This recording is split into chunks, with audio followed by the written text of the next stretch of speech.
Hi and welcome back to the cottage. Today's video should be a fun one as we take a trip back down memory lane to the very beginning of my minimalist journey and that first year of intense decluttering, and then see if the results of those efforts were worth it now, 5 years later.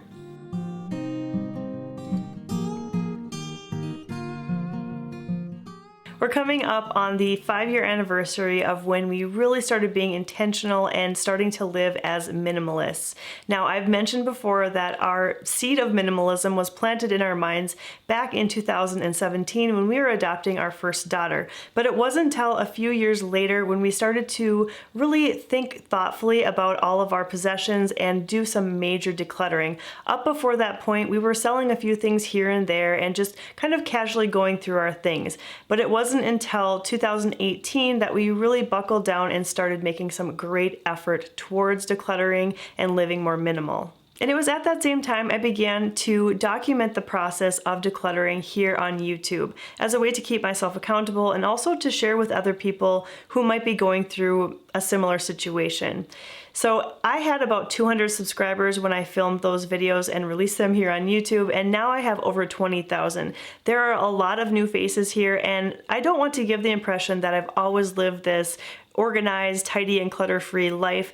I had to go through the hard work as well, and so this video is going to prove that to you. If you haven't seen some of those older videos, I'm going to pull them out of the vault to share with all of you because I think it's encouraging to know that even I was faced with this big, massive amount of overwhelming clutter to deal with, and now 5 years later I can look back and say that the effort that was put in was really worth it.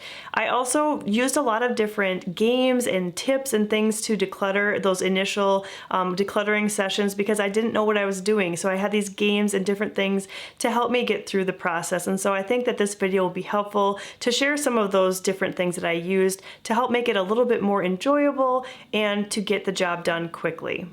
One of the first things that I did in order to get through a lot of decluttering quickly was to give myself a series of challenges throughout the month of December. And I chose that month specifically because it's a time when our family would typically be bringing in a lot of items into our home, and I really wanted to try and flip the script on the way I was thinking about things. So while I was decorating for Christmas that year, I did a KonMari declutter of all the decorations that we had.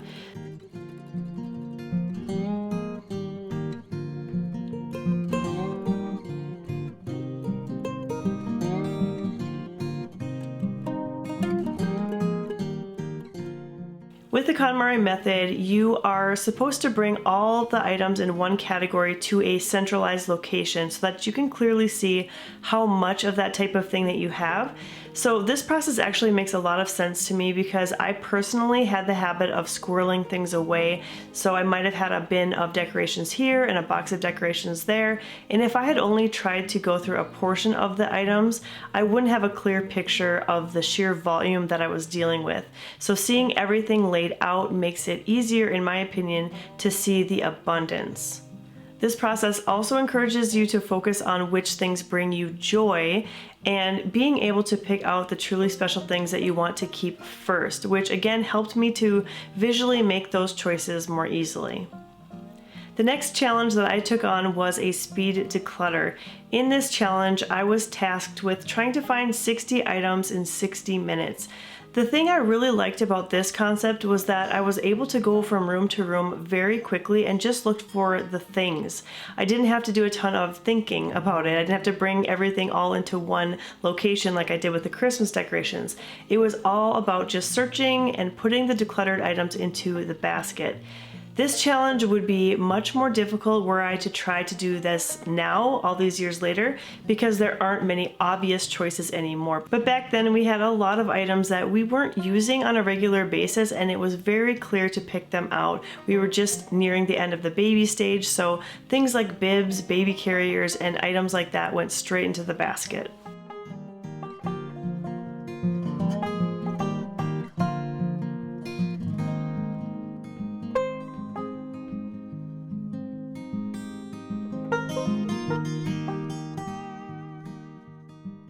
Then I tried out the one room deep clean declutter challenge.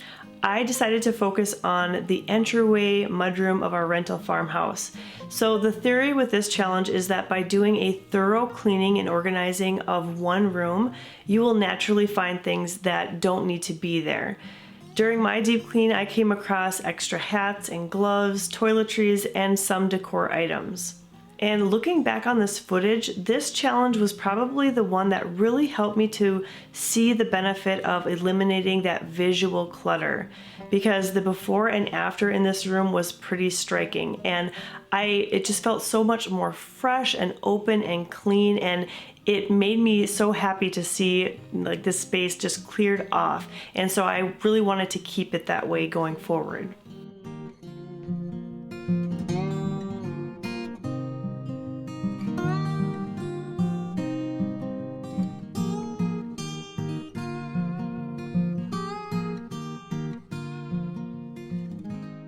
And then as the final challenge for the month of December, I did the thing I was absolutely dreading and dragging my feet on, and that was creating a capsule wardrobe.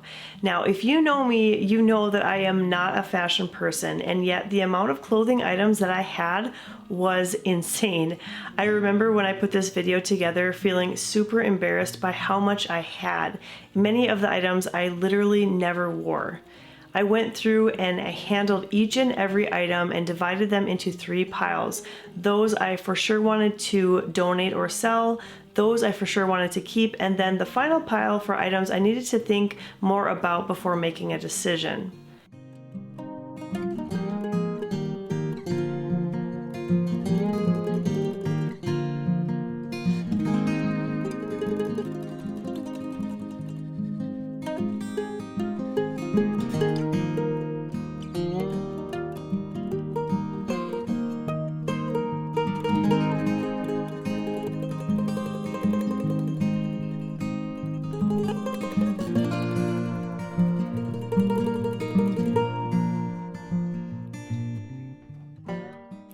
As I decided to keep a piece of clothing, I put it on a hanger.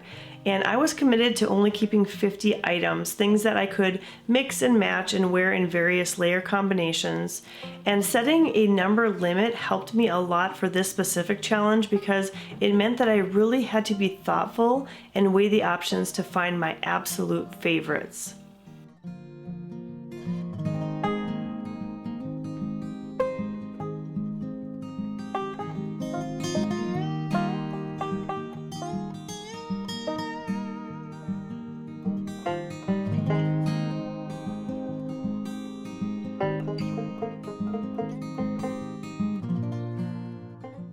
The capsule wardrobe declutter was a success for me, and it inspired Craig to do some weeding through his own clothing.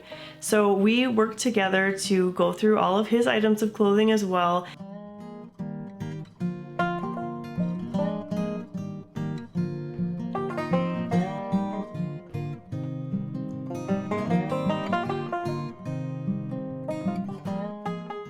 The before and after results of our shared closet were pretty incredible. We went from having to stuff things in there to having space and being able to slide our clothes hangers along the clothing rod, which we had never been able to do.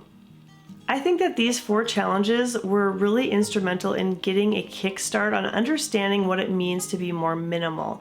And so if you're someone who just needs a little boost or some fun ideas of different ways to declutter, I would recommend that you give these 4 specific challenges a try. After the month of December, I continued on. I felt really kickstarted and ready to declutter some more. So a couple other categories that I decluttered early on included the linen closet, my jewelry collection, and a huge pile of magazines.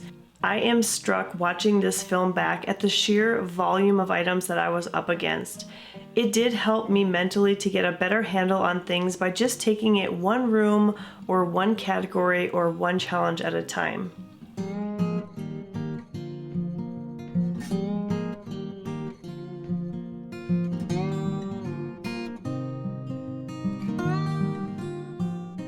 The linen closet was absolutely jam-packed with towels, blankets, and random pillows. I mean, they were just stuffed in there, no rhyme or reason. It's funny that looking back at this video, I can identify the items that were decluttered through this process, But yet, had it not been for this footage, I wouldn't have been able to tell you what they were or what they looked like. I genuinely haven't regretted a single thing that I've decluttered through these past 5 years.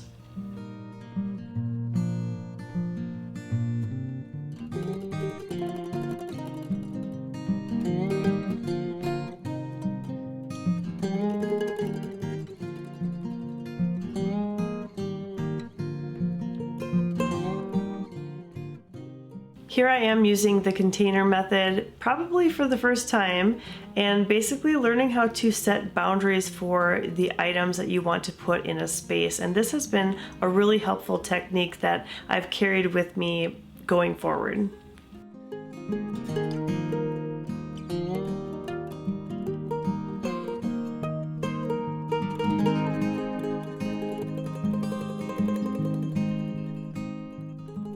Decluttering my jewelry was probably the easiest category for me because even though I had quite a few pieces, I rarely ever wore any of them.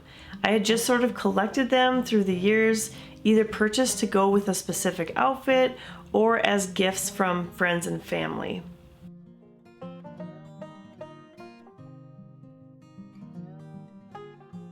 This cabinet is empty now. I don't have anything left in here, and instead I'm going to be storing all of my jewelry that I decided to keep in these beautiful bags. I've got my my pearls that I have in there, and then I've got some special necklaces I got from my husband when we were first married or dating, and I also have this tiny jewelry box that was my grandma's. And so I've got these small things that I could easily fit into my sock drawer, for example, and you know, this space is now saved, so I'm pretty excited about it.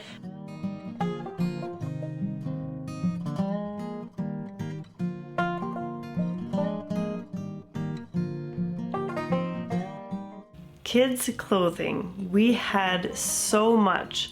All of our kids had way more clothes than they could ever possibly wear within a week's time. We would get hand-me-downs from relatives or from friends who were slightly older, which was a blessing, but I was finding that I was always dressing them in the same things over and over anyway, and because their closets were so packed, they would outgrow plenty of outfits before they ever got a chance to wear them, which is a shame because these clothes were really good quality and like brand new. I made the decision while I was doing this declutter that I would no longer be taking in these hand-me-downs and instead just encourage those people to donate them to a thrift store or to pass them along to someone else. And that really helped me to keep a handle on the clothing situation going forward.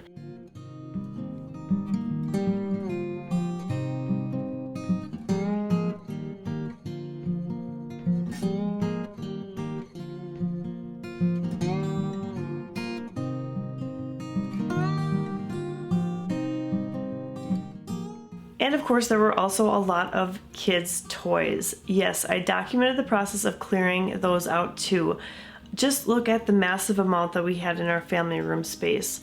Of course, our kids were younger then and they spent more time playing with toys, but just like clothing, they tended to grab for the same ones over and over again. So it's silly that we had such a huge selection. The thing that was keeping me from getting rid of the toys was the guilt about the money that had been spent on them as Christmas or birthday gifts.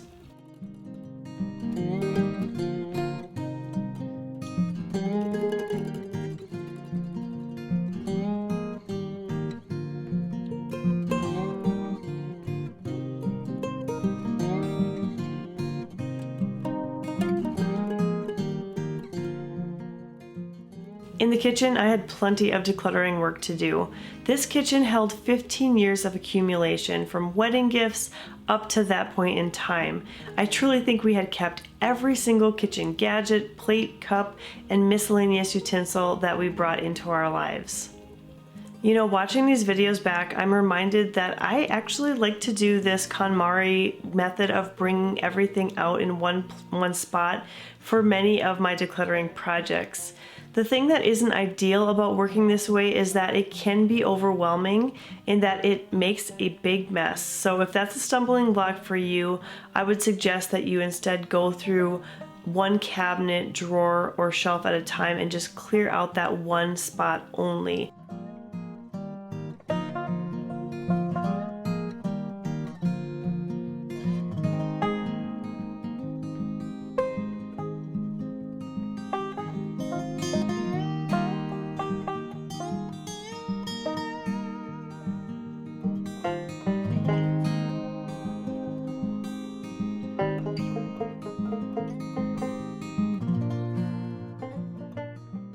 And as a final decluttering project at the farmhouse before we moved to our cottage, we went through the storage closet. And if you ever thought that our family had it all figured out and we've always been organized and tidy and clutter-free, let these clips prove to you that that was absolutely not the case.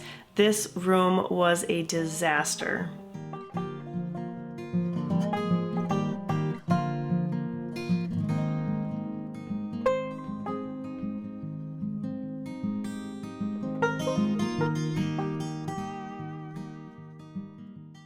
The clips in this video represent about a year's worth of decluttering, and you might be wondering, what did she do with all of that stuff?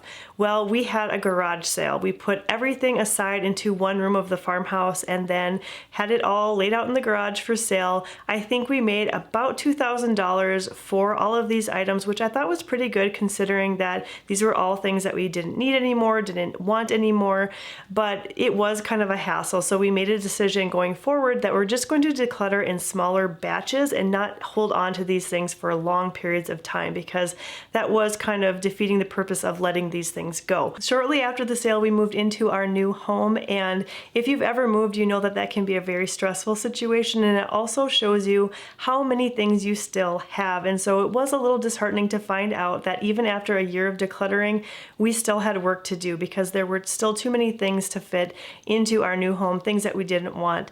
And so that was a little bit, discouraging, but we had gained so many skills and techniques that we were able to continue on with that decluttering process, and little by little we kept working at it until we got to the point where we are today. Now, I'm not saying that we don't ever have to declutter anymore. There are still things that come into our lives that we need to rid ourselves of eventually, but again, these are in smaller batch format. We're not in this overwhelming situation with just all of these things that we need to deal with.